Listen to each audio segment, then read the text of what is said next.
Shift होके वो भोपाल आ गई है। और ये महान काम इस संस्था ने किया है। इस संस्था से बहुत सारी अपेक्षाएं हैं। हमारे न्यासी सचिव शिवशेखर शुक्ला जी ये निरंतर हमें मार्गदर्शन करते रहते हैं। यहाँ पर जितने भी विजुअल आर्ट्स हैं, परफॉर्मिंग आर्ट्स है, लिटरेचर है, फिल्म है, नाटक है, म्यूजिक है, डांस है, इस सब का जिसको संगम कह सकते हैं, वो सारी कलाएं यहाँ पर है। यहाँ भारत भवन को सबसे बड़ी पहचान देने वाला जो भारत भवन का रंग मंडल था वो कई सालों से बंद है। मैं इस समय आज मध्य प्रदेश के मुखिया हमारे मुख्यमंत्री साहब यहाँ हैं, सांस्कृतिक मंत्री यहाँ आएगा, तो दोबारा मध्य प्रदेश और भारत भवन पुनः एक बार पूरे भारतवर्ष में नहीं बल्कि पूरी दुनिया में छाने की सबसे बड़ी अगर कोई वजह होगी तो वो रंगमंडल होगा। तो आपसे दरख्वास्त है कि इस दिशा में थोड़ी पहल करें, क्योंकि मध्य प्रदेश में जितना सांस्कृतिक कार्य होता है मुझे नहीं लगता कि भारतवर्ष के किसी और राज्य में होता है। इतनी सेंसिटिविटी, इतनी संवेदना, चाहे वो राज्य शासन है, चाहे प्रशासन है, चाहे दर्शक है, मुझे लगता है कि इतना संवेदनशील जगह पर ऐसी एक्टिविटी का होना, ऐसे प्लेटफॉर्म का होना बहुत ज़रूरी है। इस दिशा में आप पहल करेंगे। मुझे यहाँ बोलने के लिए मौका दिया, इसलिए मैं आपका आभारी हूँ। धन्यवाद। जय हिंद। धन्यवाद आदरणीय प्रोफेसर वामन केंद्रे। जिन आंखों में सपने होते हैं उन आंखों में भविष्य होता है। हम उम्मीद करते हैं कि आकांक्षाएं फलीभूत हों। हमारे बीच माननीय संस्कृति मंत्री श्री धर्मेश सिंह लोधी उपस्थित हैं बहुत सम्मान के साथ। अब उनसे हमारा निवेदन है वे भी इस अवसर पर हम सबको संबोधित करें।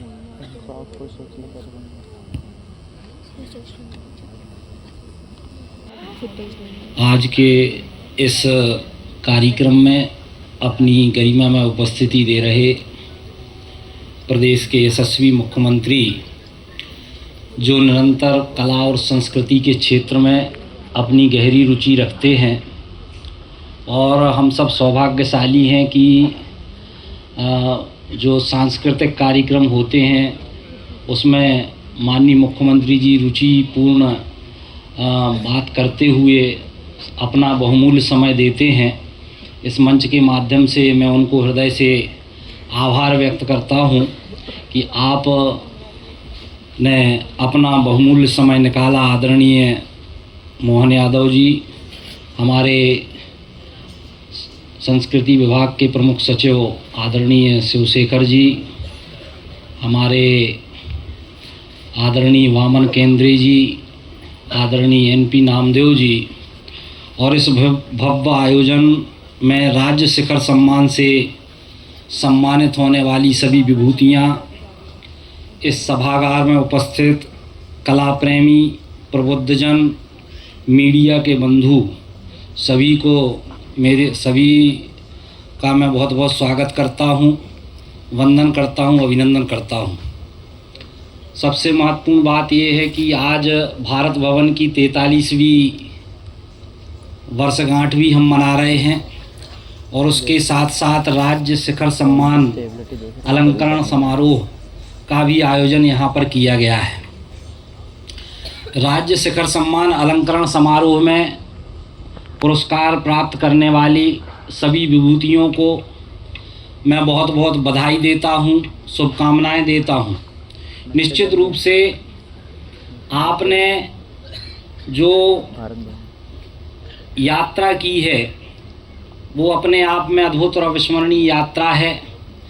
शून्य से शिखर तक की यात्रा आपने की है, और निश्चित रूप से आप सबको राज्य शिखर सम्मान अलंकरण समारोह में अवसर, ये अलंकरण समारोह आपको दिया गया है, तो निश्चित रूप से आपकी उस विषय में तज्ञता होगी, आपने उस विषय पर बहुत मेहनत की होगी, तब कभी कोई शिखर सम्मान प्राप्त कर पाता है।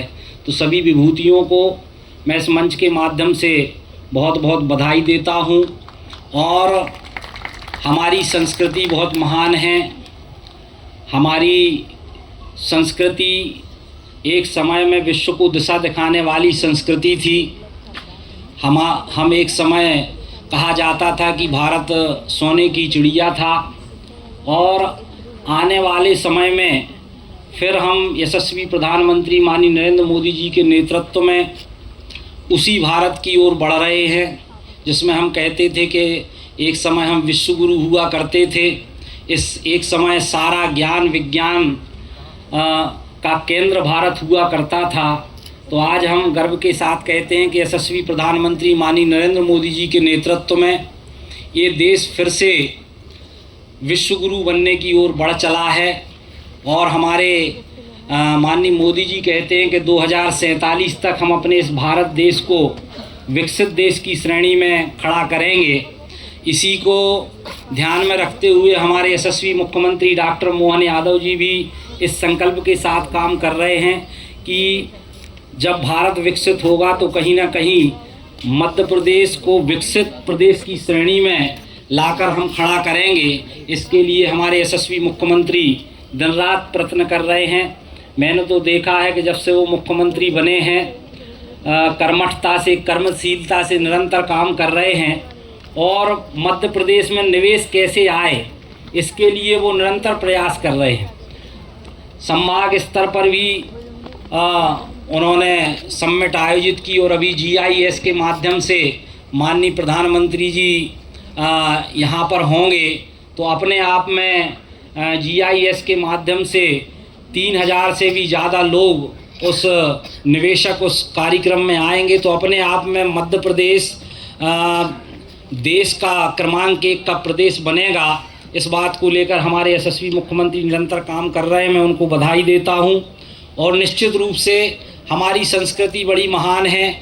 हमारे पूर्वजों ने बड़ा पराक्रम किया है, और स्वामी विवेकानंद जी भी कहते हैं कि हमारे पूर्वजों ने महान कार्य किया है, हमें और भी ज़्यादा महान कार्य करना है। तो इस दिशा में हम निरंतर कार्य कर रहे हैं। और मुझे अटल जी की वो पंक्तियाँ याद आती हैं जिसमें वो कहते हैं कि सत आघातों को सहकर जीवित हिंदुस्तान हमारा, जग के मस्तक पर रोली सा शोभित हिंदुस्तान हमारा, दुनिया का इतिहास पूछता रोम कहाँ यूनान कहाँ है, घर घर में सुबह अग्नि जलाता वह उन्नत ईरान कहाँ है, दीप बुझे पश्चिमी गगन के व्याप्त हुआ बरबर अंधियारा, किंतु चीर कर तम की छाती चमका हिंदुस्तान हमारा। तो निश्चित रूप से माननीय मोहन यादव जी के नेतृत्व में मध्य प्रदेश चमकेगा, और नरेंद्र मोदी जी के नेतृत्व में देश आने वाले समय में क्रमांक 1 का देश बनेगा। इस बात को लेकर हम लोग निरंतर काम कर रहे हैं। पुनः 43वीं वर्षगांठ के अवसर पर भारत भवन के इस 43वीं वर्षगांठ के अवसर पर आप सबको बहुत बहुत शुभकामनाएं, और जिन लोगों को राज्य अलंकरण सम्मान समारोह मिला है उनको भी बहुत बहुत शुभकामनाएं देता हूं। धन्यवाद। बोले भारत माता की जय। आपके इन हार्दिक शुभाकांक्षाओं के हम अत्यंत आभारी हैं माननीय संस्कृति मंत्री जी। आदरणीय दिव्य सज्जनों, हमारे मध्य प्रदेश के माननीय मुख्यमंत्री, जैसा कि माननीय प्रमुख सचिव ने कहा, संस्कृति और कलाओं के गहरे रागी अनुरागी हैं। मध्य प्रदेश के नवोन्मेषी और गतिशील नेतृत्व के धनी हैं, और आज भारत भवन के इस मंच पर उनकी उपस्थिति निश्चित रूप से कई सारी आशाओं और उम्मीदों का प्रतीक भी बन रही है। बहुत सम्मान के साथ अब हम माननीय मुख्यमंत्री डॉक्टर मोहन यादव से निवेदन करते हैं इस अवसर पर अपना सारस्वत उद्बोधन हम सबसे साझा करें, शुभकामनाएं प्रदान करें।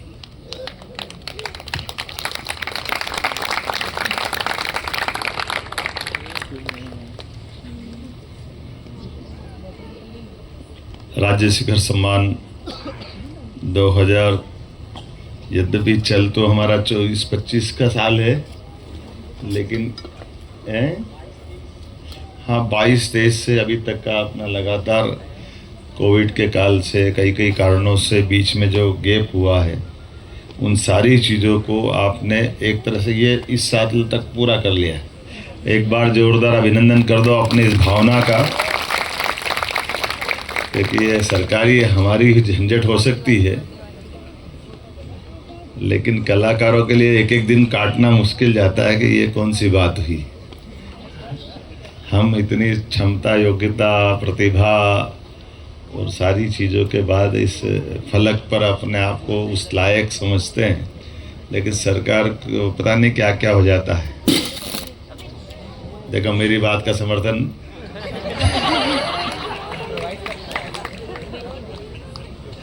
सहयोग है। मैं अब इसके माध्यम संकेत समझ लो, हो सकता है और समर्थन करने आया तो भैया थोड़ा दाएं बाएं हो जाए। ऊपर से चिंगारी भी आई थी थोड़ी सी। मंच पर मौजूद संस्कृति मंत्री श्रीमान धर्मेंद्र सिंह लोधी जी, प्रमुख सचिव संस्कृति श्रीमान शिवशेखर शुक्ला जी, संस्कृति संचालक श्रीमान नामदेव जी, अध्यक्ष भारत भवन वामन केंद्रे जी, इस अवसर पर सभी सम्मानित होने वाली प्रमुख अलग अलग क्षेत्र की नाम भी देखेंगे तो करीब करीब इन्होंने पूरा अपने, लेकिन राज्य के बाहर के लोगों को भी जोड़ करके अपनी बड़ी उदात्त भावना का भी परिचय दिया है। हिंदी साहित्य से डॉक्टर उर्मिला शिरीष जी भोपाल से हैं, आपको 2022 का पुरस्कार मिला। उर्दू साहित्य से 2023 महमूद अहमद सहर, आपको भी मैं अभिनंदन करता हूँ, बधाई देता हूँ। मैं नाम पढ़ रहा हूँ तो कुछ न कुछ लगना भी तो चाहिए कि या कुछ है कि नहीं यहाँ।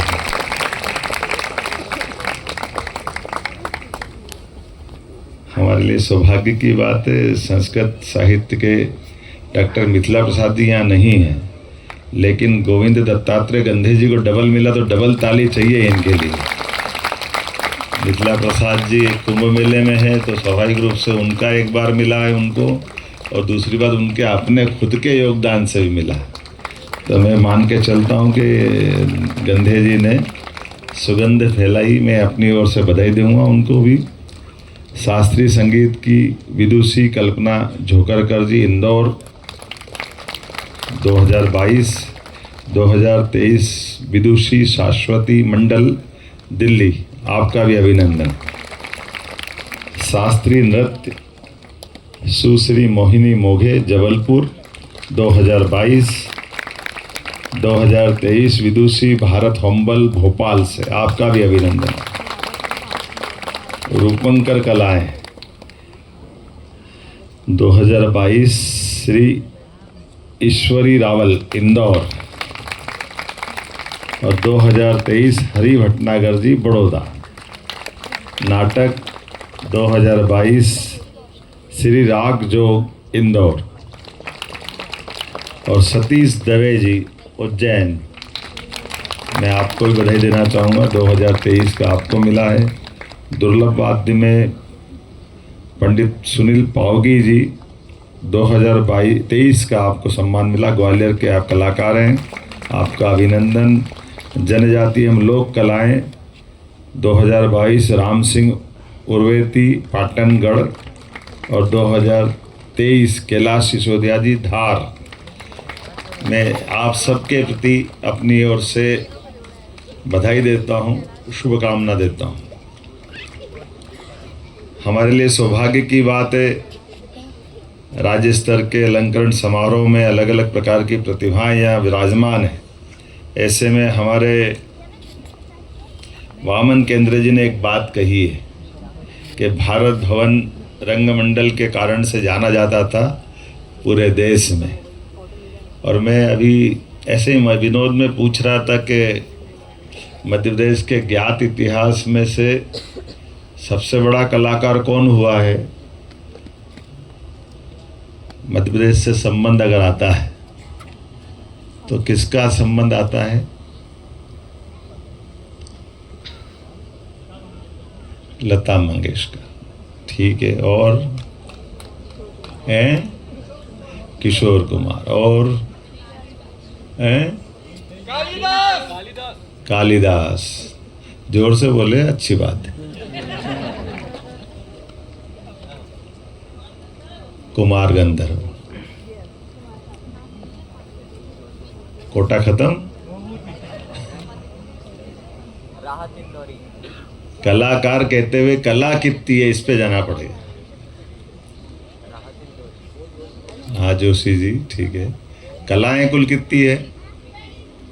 हैं? वाकणकर जी कितनी है? 64 ही कला में निपुण कौन है?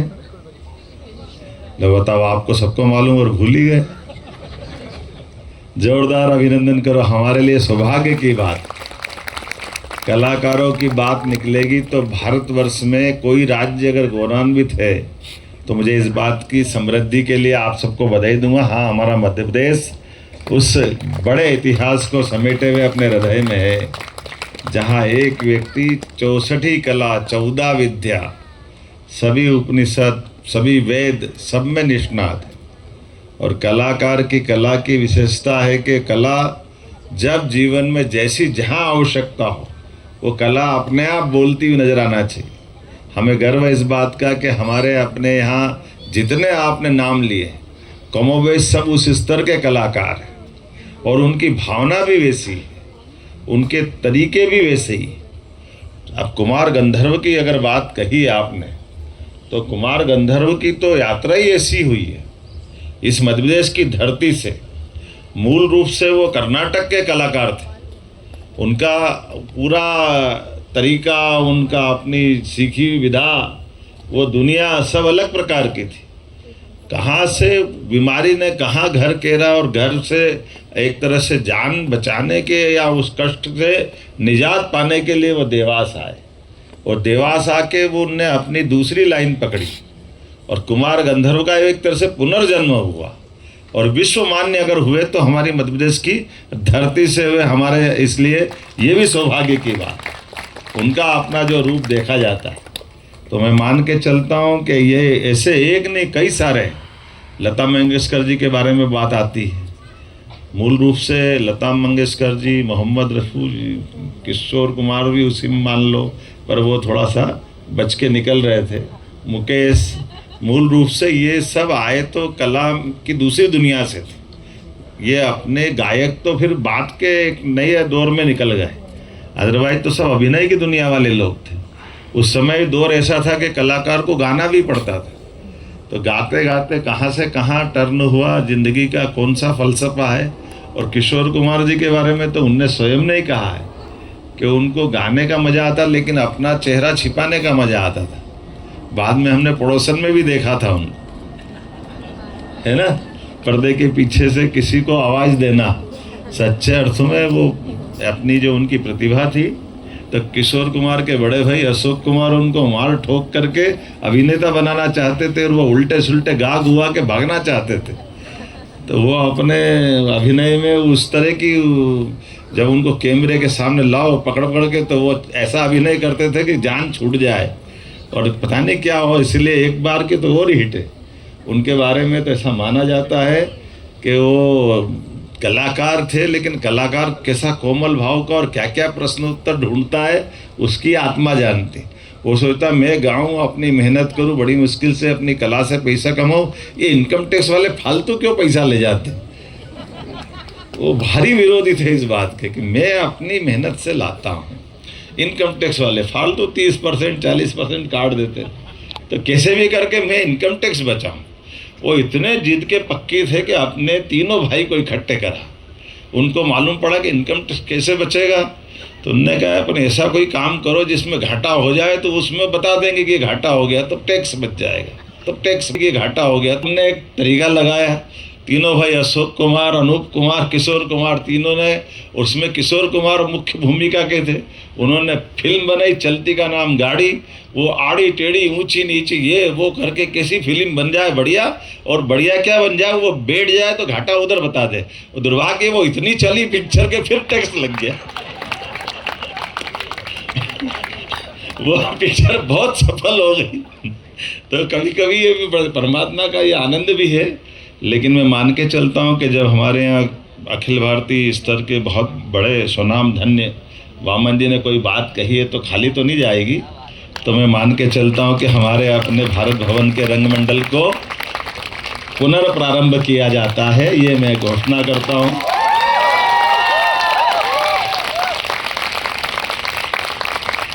और उसके पीछे की जो मूल भाव है, इसको मार्गदर्शन के लिए राष्ट्रीय नाट्य विद्यालय का मार्गदर्शन मिलेगा ताकि उसका स्तर भी वो बना रहे जिसके लिए वो आवश्यक होता है। मैं मान के चलता हूँ कि रंगमंडल की इस भावना के आधार पर आज जितने प्रकार से अलग अलग सभी कलाकारों को सम्मानित किया गया, सभी सज्जनों को, देवियों को मैं अपनी ओर से बधाई देता हूँ। मध्य प्रदेश सरकार लगातार ऐसे सभी क्षेत्रों में समान रूप से काम करने के लिए अग्रसर है और मैं मान के चलता हूँ कि जितने प्रकार से सरकार के माध्यम से काम चल रहे हैं उस सब के आप साक्षी भी बन रहे हैं। आप सबके माध्यम से उन सारी बातों की आपकी अपनी क्षमता योग्यता से मध्य प्रदेश की एक साख बनती है। आप शान है मध्य प्रदेश की और मध्य प्रदेश सरकार अपने सभी मंत्रालयों में यथा योग्य जो जिस प्रकार की व्यवस्थाएं हैं उसमें बेहतर से बेहतर करने का प्रयास कर रही है और अब आने वाला समय तो यशस्वी प्रधानमंत्री के नेतृत्व में मध्य प्रदेश को और आगे बढ़ाने का है। आप सब देख रहे हो भोपाल एक नई दुल्हन की तरफ सजता हुआ दिखाई दे रहा है। अपने दीवारों से बनने वाली कलाओं की अलग अलग कलाकृतियाँ, आकृतियाँ और जैसे आप हैं ऐसे ही अपने अपने अलग अलग प्रकार के सभी स्थापित उद्योगपतियों के माध्यम से हमारे प्रदेश को भी ये बिल्कुल कटु सत्य है, समृद्धि से कला पुष्पित होती है, पल्लवित होती है और अपनी मूल भावनाओं का प्रकटीकरण की तरफ चलती है। समृद्धि से ही सभी प्रकार के सुख की आवृत्ति होती है। मैं मान के चलता हूँ कि हमारे अपने सभी युवाओं के लिए सभी प्रकार की व्यवस्थाओं के लिए आगे का भविष्य मध्य प्रदेश का बहुत अच्छा बने, इसलिए सरकार के माध्यम से हम लगातार प्रवेश कर रहे हैं। सभी प्रकार के निवेशकों के लिए मध्य प्रदेश से जोड़ करके उनका स्थायी संबंध बने और मध्य प्रदेश के बारे में तो कहा जाता है कि मध्य प्रदेश में कोई कहाँ से आया कोई कहाँ से आया हमें नहीं मालूम, लेकिन एक बार मध्य प्रदेश में आया तो मध्य प्रदेश का हो जाता ये पक्का है। तो हम अपने उस भाव को बनाए रखें। मेरी अपनी ओर से एक बार फिर सबका अभिनंदन, बधाई, बहुत बहुत धन्यवाद।